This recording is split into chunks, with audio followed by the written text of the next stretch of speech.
Hello students, आज का हमारा टॉपिक है जो हिस्ट्री की सीरीज है उसमें हम करेंगे पोस्ट मौर्यन डायनेस्टीज में मुख्यतः करेंगे हम सातवाहन डायनेस्टी की बात करेंगे। देखो, इससे पहला जो वीडियो आया था वो शुंग डायनेस्टी के ऊपर था। भारत का एक बहुत ही शक्तिशाली जो वंश रहा वो मौर्य वंश रहा। मौर्य वंश के बाद शुंग वंश आया। इसके लिए पिछला वीडियो आ गया है, उसमें डिटेल में बताया हुआ है।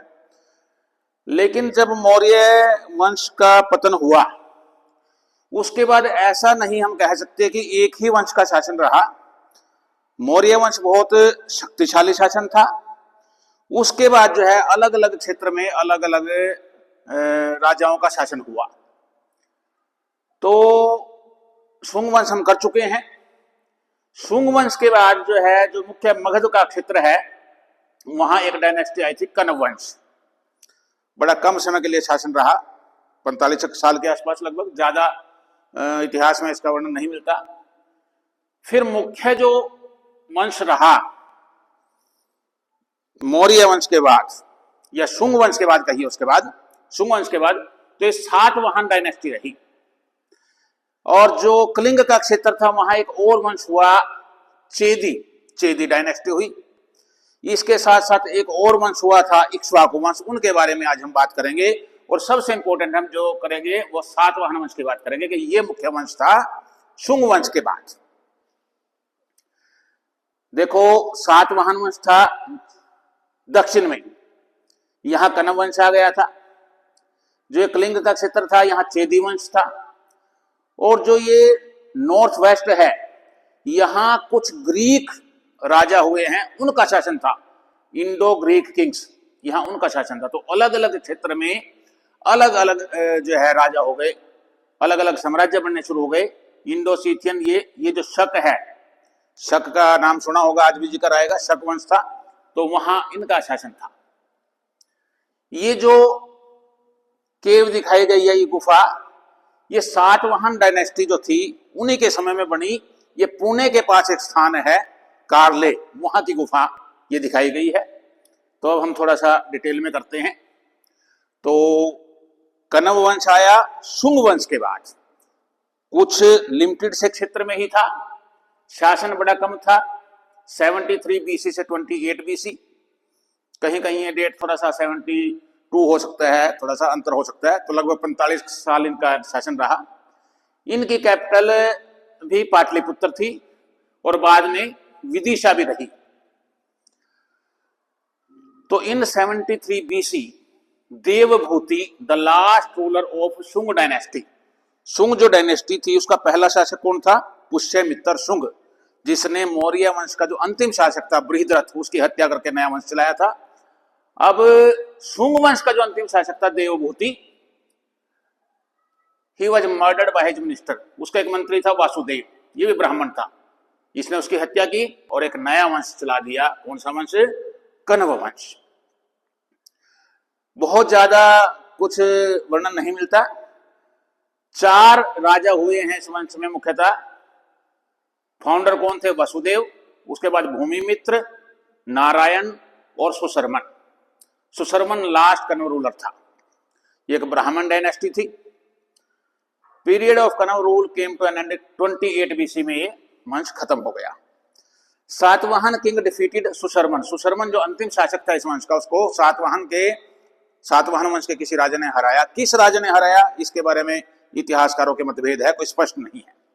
तो एक थोड़े से समय के लिए एक साम्राज्य हुआ था सातवाहन डायनेस्टी। ये शक्तिशाली साम्राज्य था भाई दक्षिण भारत में।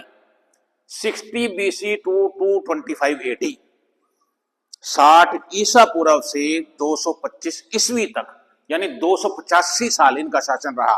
अच्छा खासा लंबा समय के लिए शासन रहा। इनकी जो कैपिटल थी वो थी प्रतिष्ठान, पैठन। आज भी महाराष्ट्र में एक स्थान है पैठन, तो उसी का जो पुराना नाम था वो प्रतिष्ठान था। तो इनकी राजधानी थी।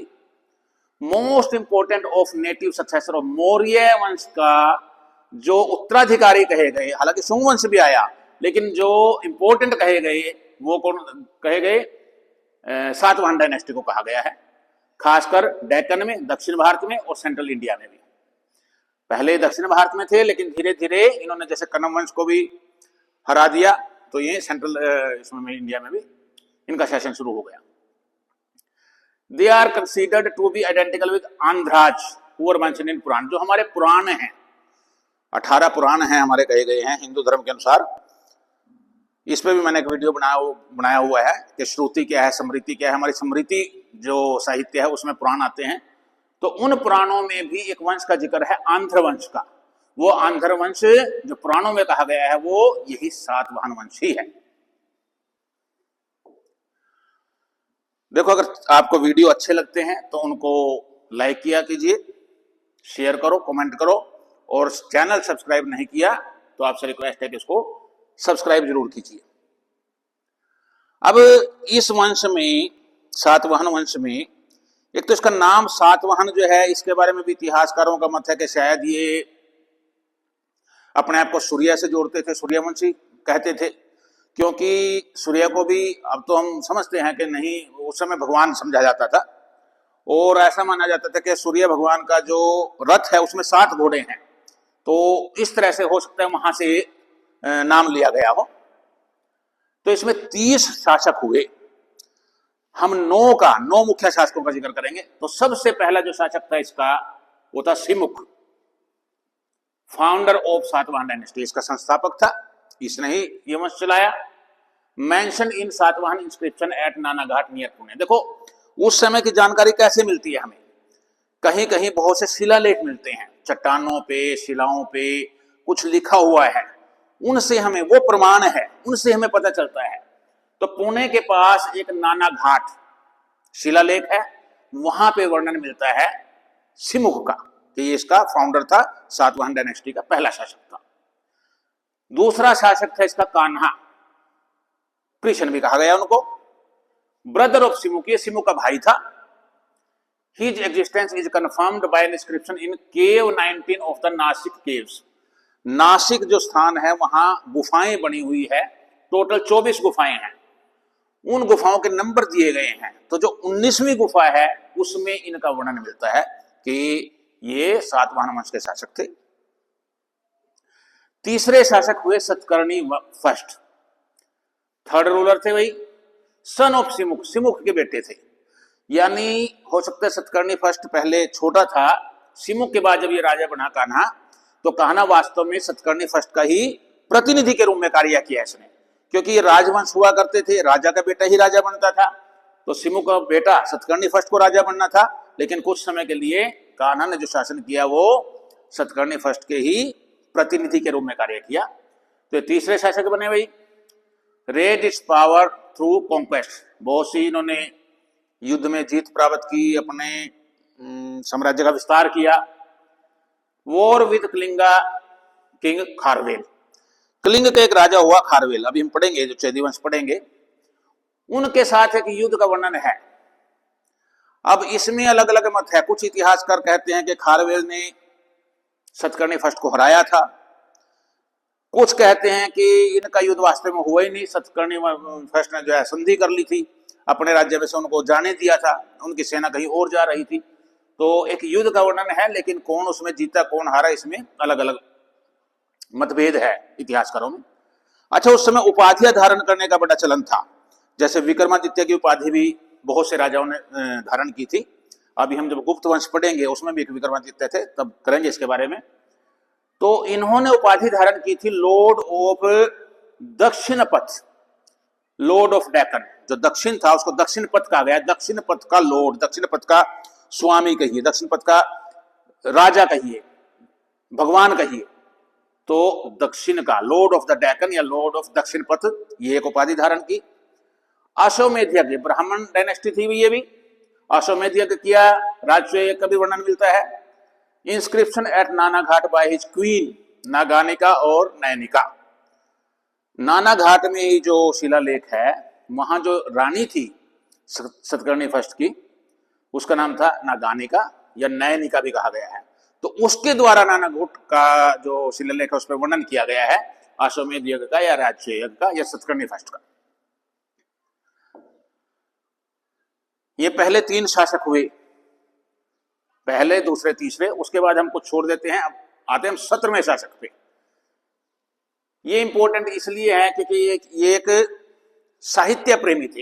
हाल एक राजा हुए 70th रूलर मेंशन इन मत्स्य पुराण, जो हमारे पुराण है, अभी मैंने बताया था 18, उनमें एक पुराण है मत्स्य पुराण, उसमें इनका वर्णन मिलता है। He was the author of, तो ये साहित्य प्रेमी थे, तो इन्होंने एक पुस्तक लिखी गाथा सप्तशती, या उसी को कहीं कहीं गाहा सतसाई भी कहा गया है। प्राकृत भाषा में लिखी गई है। प्राकृत भाषा आमतौर पे तो आम लोगों की भाषा थी। जो विशिष्ट लोग थे वो संस्कृत बोलते थे, जो स्कॉलर कहिए उस समय के, लेकिन जो आम लोगों की भाषा थी वो प्राकृत भाषा थी। ग्रेट पैटर्न ऑफ लिटरेचर, साहित्य के प्रेमी थे, साहित्य को बड़ा संरक्षण देते थे।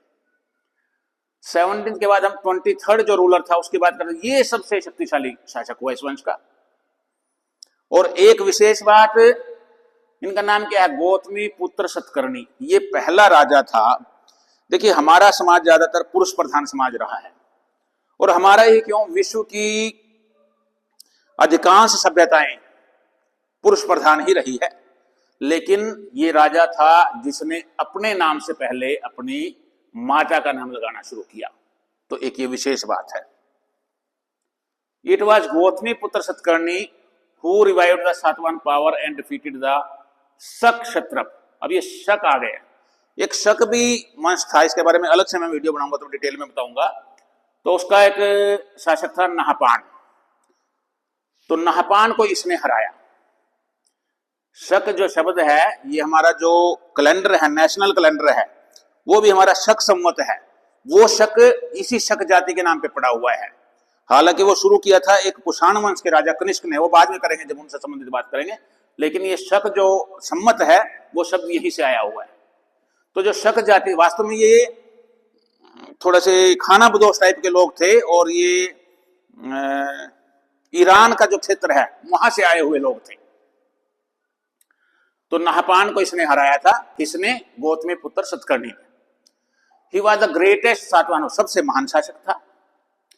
Greatest ruler of Satavahana dynasty, Nashik caves. हाँ, इनका भी जो वर्णन मिलता है वो कहां से मिलता है, नासिक में, ये भी मैंने बताया था, गुफाएं हैं, केव नंबर 3 से।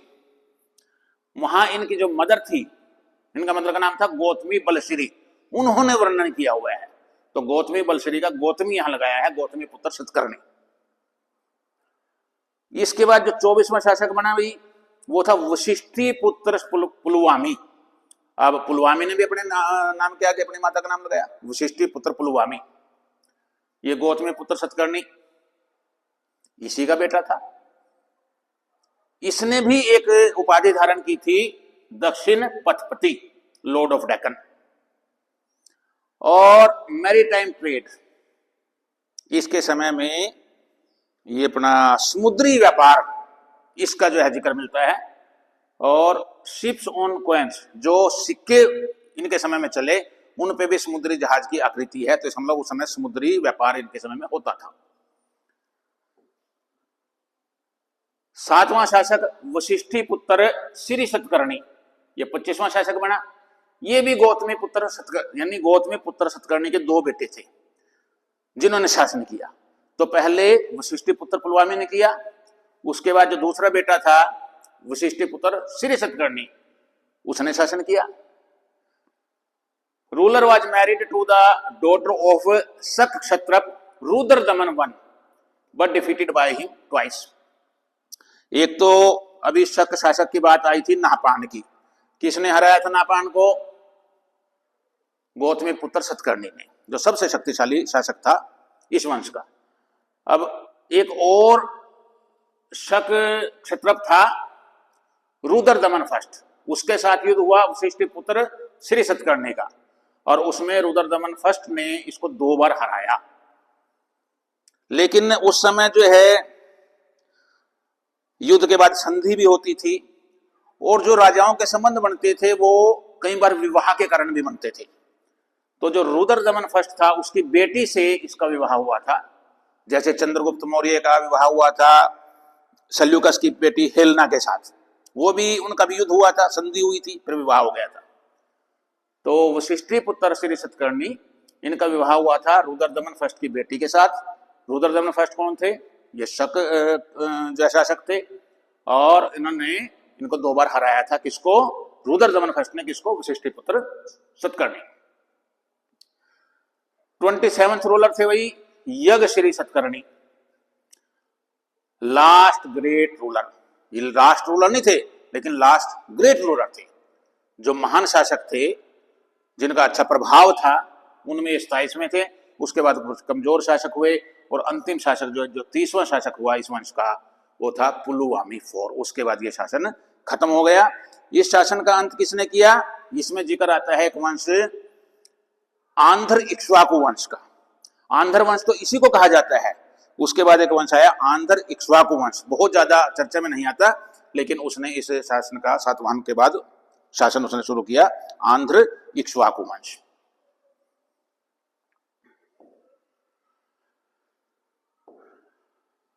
अब 2-3 बातें और इसमें कर लेते हैं। भी इस वंश के भी तो हमने 30 राजाओं में से मुख्य मुख्य 9 राजाओं की बात की, और क्या बातें थी इस वंश के शासनकाल की? Satavahana started the practice of donating land. ये बड़ा इंपॉर्टेंट पॉइंट है। पहली बार कोई ऐसा शासन आया जिसमें शासकों ने ब्राह्मण्स को, और जो बुद्धिस्ट मंक थे, बौद्ध जो साधु सन्यासी थे, उनको जमीनें दान देनी शुरू कर दी, which eventually weaken their authority. अब जमीनें दान देने शुरू कर दी, कमजोर हो गए धीरे धीरे शासक। और यही वो समय था जिससे एक प्रथा शुरू हुई, आप बहुत पढ़ते होंगे, सामंतवाद। तो ये सामंतवाद का ये समझ लो प्रारंभिक चरण था। जमीनें दान दे दी का मतलब ये है, कई बार बांट दिया भी, किसी ब्राह्मण को या किसी बौद्ध को कह दिया कि ये 4 गांव आपके हैं, ये 10 गांव आपके हैं, 2 गांव आपके हैं। धीरे धीरे फिर उन्हीं को वहां का शासन सौंप दिया कि वहां से आप टैक्स जो मिलेगा उसको भी आप ही वसूल करोगे, वहां का शासन भी आप ही देखोगे। तो इसलिए धीरे धीरे में लोग शक्तिशाली होने शुरू हो गए, उनको सामंत कहा गया है, और ये सामंतवाद यहां से शुरू हुआ। अंडर सातवाहन मैनी चैत्यज, चैत्य कहे गए विहार। चैत्य थे वर्शिप हॉल, जहां ऐसे हॉल जहां बैठ के पूजा करते थे सन्यासी लोग, तो चैत्य भी बने इनके समय में। और विहार मोनेस्ट्री, जहां साधु रहते थे, मठ बोलते हैं जिनको हम, were cut out from the rocks mainly in the north west Deccan और महाराष्ट्र। महाराष्ट्र और महाराष्ट्र के आसपास चट्टानों से कुछ काट करके कुछ गुफाएं बनाई गई, कुछ चैत्य बनाए गए, कुछ मोनेस्ट्री बनाई गई। इनके जो फेमस एग्जाम्पल है, नासिक की गुफाएं अभी जिक्र किया मैंने, कन्हेरी मुंबई के पास जगह, वहां भी कुछ गुफाएं हैं, और कार्ले पुणे, जो बिल्कुल पहला पेज जब हमने शुरू किया था इस वीडियो का, पहले जो स्लाइड थी उसमें जो गुफा दिखाई गई थी वो कार्ले की गुफा है।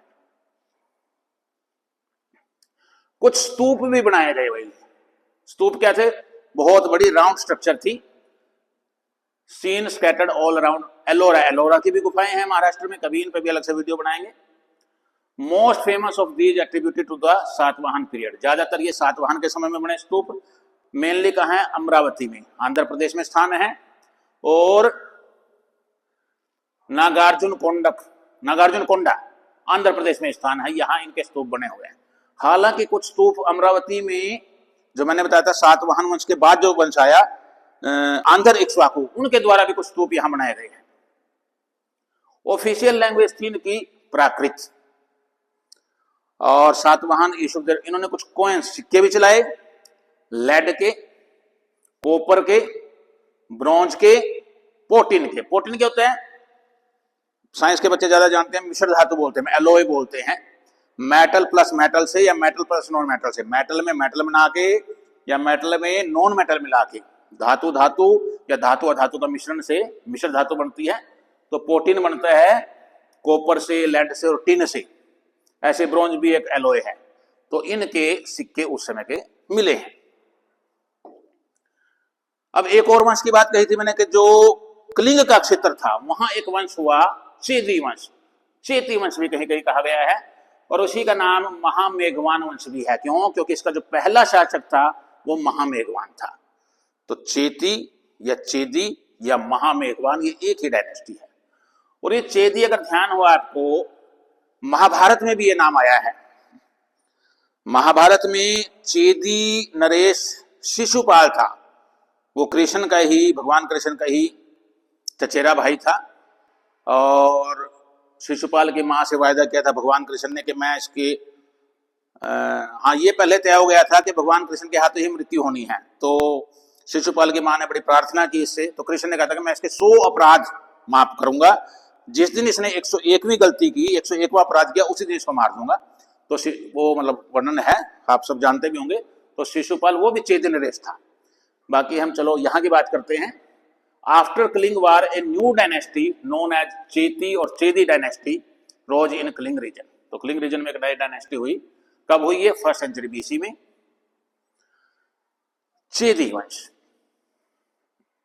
कलिंग युद्ध भारत के इतिहास का एक मुख्य युद्ध है। इस पे अलग से मैंने वीडियो बनाया हुआ है। अशोक के समय में ये हुआ था। उसके बाद अशोक के जीवन में बड़ा परिवर्तन आया, तो कलिंग बिल्कुल तबाह हो गया था। तो उसके बाद कुछ समय के बाद ये एक वंश आया यहाँ, चेदी वंश। Information about the dynasty is derived solely from the Hathi Gumpha inscription. इसका वर्णन एक ऐसा हमारा ये इंस्क्रिप्शन है, शिलालेख है, जहां से मिलता है। कहाँ है ये शिलालेख? उड़ीसा डिस्ट्रिक्ट में महिकलिंग है, भुवनेश्वर के पास हाथी गुम्फ इंस्क्रिप्शन है, वहां से शिलालेख मिलता है। उसमें खारवेल एक राजा था, उसका जिक्र किया गया है। और ये जो खारवेल था, ये 3rd रूलर था इस डायनेस्टी का, चेदी वंश का या महामेघवान वंश का। पहला शासक कौन था इसका? महामेघवान, उसी के नाम पे भी वंश का नाम है। दूसरा चेतराजा, और फिर चेतराजा का बेटा खारवेल। ये शक्तिशाली राजा हुआ इस वंश का, ज्यादा इसी का वर्णन है। पीछे भी मैंने बताया था हाथी गुम्फ शिलालेख में ही है वर्णन, जो एक अपनी सातवाहन वंश के शासक के साथ इसके युद्ध का वर्णन है खारवेल का। फ्लोवर ऑफ जैनिज्म, जैन धर्म का फ्लोवर था। खारवेल कंस्ट्रक्टेड केव्स, इसने भी कुछ गुफाएं बनाई। कहां? नियर भुवनेश्वर इन उड़ीसा। उड़ीसा में भुवनेश्वर के पास उदयगिरी हिल है, वहां पे कुछ इसने गुफाएं बनाई है। तो आज हमने पोस्ट मौर्यन, मौर्य वंश के बाद जो वंश हुए उसमें शुंग वंश पहले कर लिया था। आज एक कनव वंश था, थोड़ा सा उसका जिक्र किया है। सातवाहन वंश मुख्य था, उसके बारे में आज हमने कर लिया। साथ ही साथ एक चेदी वंश था, और सातवाहन के बाद ही एक वंश आया था आंध्र इक्ष्वाकु वंश। उसका बहुत ज्यादा वर्णन नहीं मिलता, बस थोड़ा ही वर्णन मिलता है कि उन्होंने कुछ स्तूप वगैरह बनवाए। साथ ही साथ उन्होंने भी बौद्धों को और जो ब्राह्मण धर्म है उनको बड़ा शरण दिया। Thank you, thanks a lot. अगर आपको वीडियो अच्छे लगते हैं तो उनको लाइक कीजिए, शेयर कीजिए, कमेंट कीजिए, और चैनल सब्सक्राइब नहीं किया तो सब्सक्राइब कीजिए। Thank you.